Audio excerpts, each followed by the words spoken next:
Motifs of Annamite Art, Chapter 1, Ornamental Geometric Motifs. It is difficult to give a precise classification of the various ornamental motifs drawn purely from a line because artists, masons, and sculptors, and even those in the same profession, all use different terms. Sometimes they divide subjects that are manifestly or superficially similar. At other times, they use the same name for different motifs. Most of them have more or less rich artistic baggage, a repertoire of many or few motifs that they repeat, sometimes modifying them imaginatively, embellishing them with elements taken from other motifs, if they know how to combine them, and accordingly know the terminology. If they come across a motif outside their repertoire, they're confused and don't know what to call it. We will encounter this imprecision of terms, resulting from ignorance or empiricism, for the motifs drawn from flora, fauna, and written characters themselves. In my classification, I will sometimes use a term for the external appearance of the motif, sometimes an Annamese term. We will therefore distinguish, for geometric patterns, the trellis, the circle, and the Greek key. The trellis takes different forms. It is usually in the shape of a diamond, more or less elongated, the sides of which are straight, or sometimes slightly curved. The Annamese name for this ornament is mặt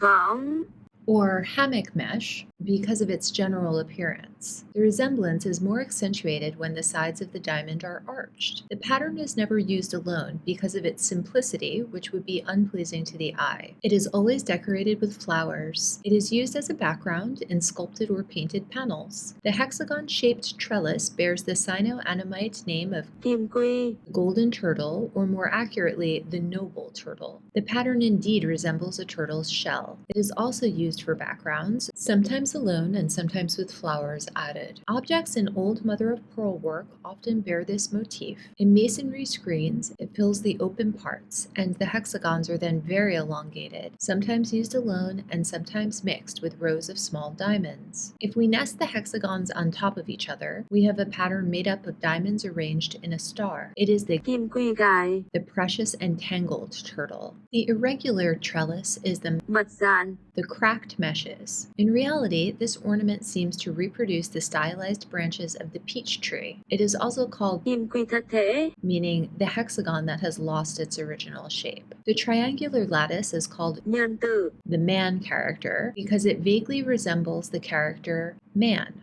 Nhân. It is also used to adorn the background, either alone or associated with flowers. The circle gives us the golden sapek, the precious, the noble sapek. Kim Tiền. Two concentric circles form the outer rim of the sapek, and four intersecting circles, cut away where they meet, form a square central hole. The Diospyrozebunaster flower, or persimmon flower, Bông Thị, also derives from intersecting circles, formed to create a central four-pointed star. The flower of the yellow persimmon has none of the elements required to provide a decorative element. It's unremarkable. However, in Annam, the thin peel of the fruit is sometimes cut into strips that are allowed to stick to the base of the stem to form the shape of a star, as we do in France with orange peels, and stuck to walls or doors. It is called a persimmon flower, and the motif discussed here is named due to its resemblance to this artificial flower ornament. So, it doesn't qualify as a motif drawn from the vegetable kingdom, as it's not a proper flower stylized. The name is purely a popular nickname. The persimmon flower is used as a background, sometimes simple, sometimes accompanied by stylized flowers. The two circles, Song Huyền,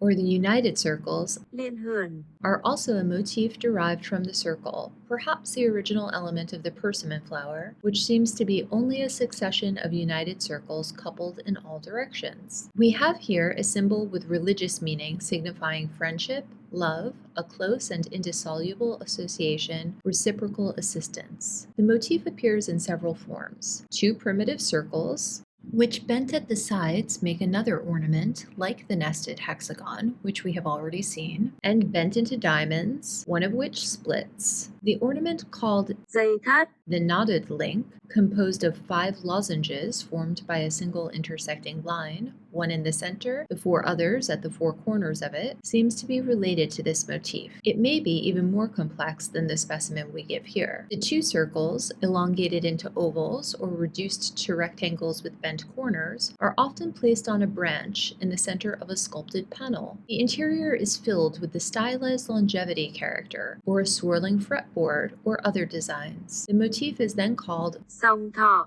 the 2 characters of immortality. Another expression to designate the motif is vạn thọ, the 10,000 longevities, because in one of the circles there is a twirling Greek key in the form of the character 10,000, and in the other a stylized longevity character. It is, needless to say, a symbol of happiness. The motifs that we've just enumerated are, if we consider the use of them, only secondary. By far, the most important motif is the Greek key. The Sino-Annamite expression that designates this ornament is hồi văn, the line that returns to itself, bends up, folds, lengthens, or tapers according to the whim of the artist. The drawing, which recalls the shape of the Chinese character á tự, is related to the Greek key. It is used to manifest wealth. One could call it the Greek key cruciform. Another version of the Greek key is the line that returns in the form of the character 10,000. hồi văn chữ vạn, The center of the motif indeed still recalls the old form of this character. I will call it the swirling Greek key because from each center the lines escape like a whirlwind.